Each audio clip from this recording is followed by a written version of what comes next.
show you all my sailors' t-shirts.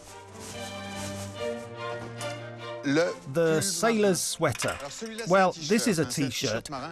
This is the most feminine version, a long-sleeve t-shirt. So I did a trial. I started with a jersey knit sailor's t-shirt and gradually turned it into a dress with layer upon layer of feathers. It looks like an ordinary everyday garment, but it becomes something else when you move, although the eye can't quite work out what's going on. I love that. It's really interesting. Rolling, Mademoiselle Chanel, take one. Very good, I'm ready. A Chanel fashion show? If you were blindfolded and then opened your eyes, you'd know right away it was a Chanel show. Her style is immediately recognizable by the drape, the colors, the materials, the use of printed fabrics. You'll have a camellia, you'll have a lion, you have a metal and leather chain. Chanel buttons are often covered in pearls, for example. Pearls are a Chanel motif. The number 5, or eventually other numbers, the use of black and beige, two tones. That's Chanel. The real star, as she was all too aware, wasn't her. Now aged 32, Alain had never looked more beautiful.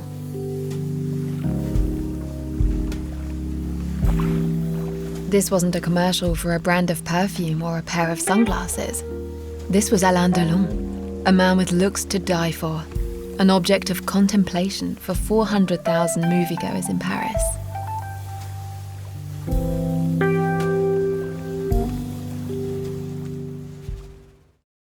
C'était un personnage qui était dur. Enfin, j'ai mis du mal comme ça à m'en sortir à la fin, je crois, parce que c'est...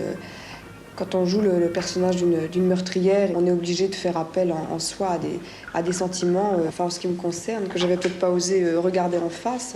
Moi, j'ai toujours été assez attirée par les personnages comme ça, un peu à la frontière entre l'équilibre et le déséquilibre.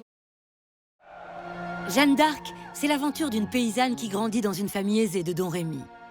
Mais à 13 ans, sa vie bascule au cours d'un des événements les plus mystérieux de notre histoire.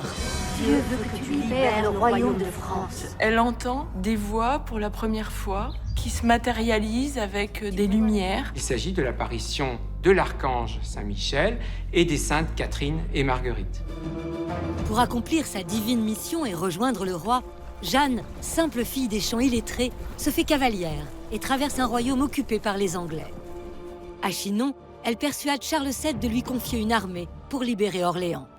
C'est un coup de poker parce que Jeanne d'Arc n'a encore rien fait. Si vous menez une bataille avec derrière vous Dieu, ça vous donne quand même des forces supplémentaires. À Orléans, l'incroyable foi de Jeanne lui permet de s'imposer et de libérer la ville des Anglais en moins de 10 jours. Les rois de France ont toujours connu des périodes de stabilité comme de crise. Si la situation avait pu revenir à un équilibre, Louis XVI, roi Bourbon, n'aurait pas été surnommé de façon dérisoire Louis le Dernier. C'est sous son règne que la catastrophe qu'avait prédite son grand-père des années auparavant emporta la monarchie.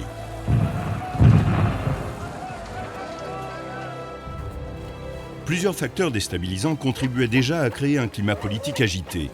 Sourd en quelque sorte dans cette population française, le désir de changement, de renouveau, de vitalité.